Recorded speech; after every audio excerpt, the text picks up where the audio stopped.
E aí, tudo certo? Nessa análise, a gente vai mergulhar de cabeça num desafio bem comum. Como dar uma vida nova para aquele computador antigo, sabe? Aquele que está lento, quase encostado. Vamos ver como o Linux pode ser a chave para transformar ele numa máquina útil de novo. Pois é, essa é uma situação que muita gente conhece, né? Aquele notebook que um dia foi o máximo, mas hoje em dia sofre só para abrir o navegador. Dá até uma dor no coração. Mas e se existisse um jeito de fazer ele rodar liso de novo? E quem sabe, até melhor do que antes? A resposta, pessoal, está no Linux. É isso mesmo, um sistema operacional de código aberto que pode ser a segunda chance que esse hardware tanto precisa. A ideia é pegar uma máquina que estava esquecida no canto e transformar numa ferramenta que dá para usar no dia a dia, sem passar raiva. Beleza, então para essa nossa missão de resgate, a gente colocou 5 distribuições Linux bem interessantes, uma contra a outra. Bora conhecer quem são os nossos competidores nessa disputa. Olha só, o que a gente tem aqui é uma turma bem diversa. Cada um deles usa um ambiente de desktop diferente, que, falando de um jeito bem simples, é a cara do sistema, sabe? A interface, os ícones, o menu, tudo isso. Temos o Deepin com um visual todo próprio, super único, depois vem o Anduin OS e o Linux, que tentam imitar a experiência do Windows para quem está acostumado. E claro, temos os gigantes, Linux Mint e Zorin OS, muito conhecidos pela estabilidade e baseados no Ubuntu de suporte a longo prazo. E é aqui que o bicho pega pro nosso computador antigo. Começa aquela briga clássica, ter um visual super moderno e bonito contra ter uma performance que não trava, né? É um equilíbrio delicado, vamos ver como cada um deles se sai nessa. Então, vamos começar por aqueles que focam totalmente na estética, na elegância. São sistemas que, quando a gente olha, são lindos, com uma experiência de usuário super moderna. A grande pergunta é: será que toda essa beleza consegue rodar de boa numa máquina mais velhinha? De um lado, a gente tem o Deepin. Ele vem com um ambiente de desktop que é só dele, o DDE. É pura elegância, não tem outra palavra. Do outro lado, estão o Anduin OS e o Linux. A jogada deles é diferente. Eles querem facilitar a vida de quem vende o Windows, então eles basicamente replicam o visual. O foco total deles é na familiaridade, para a pessoa se sentir em casa. E olha, essa citação aqui define o Deepin com perfeição. Não é só sobre ser um sistema operacional, sabe? É quase como uma obra de arte que funciona. É a prova do que é possível fazer no universo do código aberto quando o foco é design de primeira. Só que aí vem o pulo do gato, ou melhor, o problema. Toda essa beleza, essa sofisticação visual, ela tem um preço. E esse preço é pago com os recursos do computador. Ela exige mais do processador e, principalmente, mais memória RAM. E é justamente isso que um hardware antigo não tem de sobra. Ok, saindo um pouco do pessoal que foca só no visual, vamos agora para outra turma, os competidores, que buscam o equilíbrio.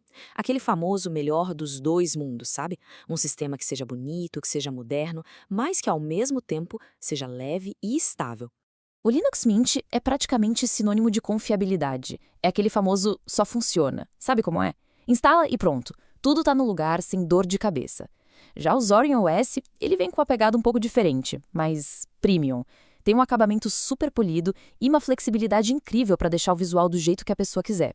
E aí que o Zorin OS tem uma carta na manga, uma verdadeira arma secreta para hardware antigo. A versão principal dele usa um ambiente Gnome, que é mais pesado, mas eles têm uma versão Lite, que usa o XFCE. E o XFCE, para quem não conhece, é famoso por ser levinho, levinho. Ele foi projetado para voar em computadores com, sei lá, mais de 10 anos de uso.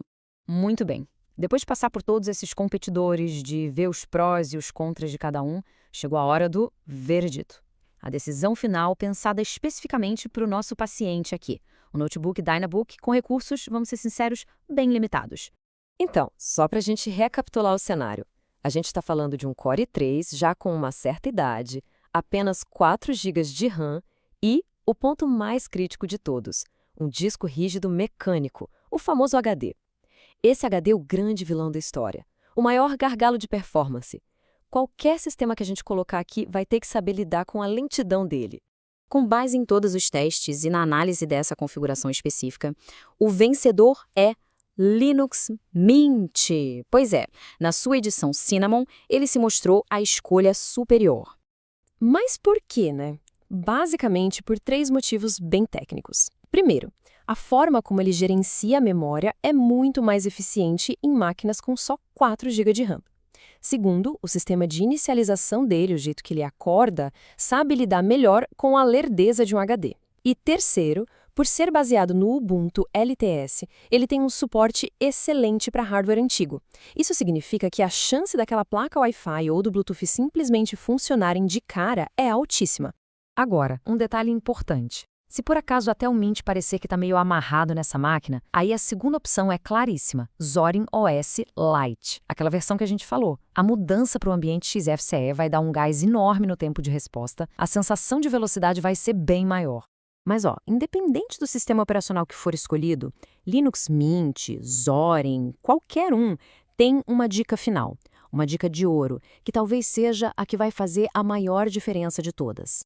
É algo que, de verdade, transforma completamente a experiência de usar o computador. É um salto de performance que nenhum software sozinho conseguiria entregar. E o segredo todo está em uma única e simples mudança de hardware. E essa é a dica que muda o jogo. Trocar aquele velho disco mecânico por um SSD, um drive de estado sólido. Mesmo um SSD mais baratinho de entrada vai fazer o computador parecer outro, uma máquina completamente nova. A velocidade de leitura e escrita é o principal limitador, e um SSD resolve isso de uma forma brilhante. É uma diferença da água para o vinho. No fim das contas, com o software certo e quem sabe essa pequena atualização, aquele computador que estava encostado pode ganhar muitos anos de vida útil pela frente. Então a pergunta que fica é: esse hardware antigo não merece mesmo uma segunda chance?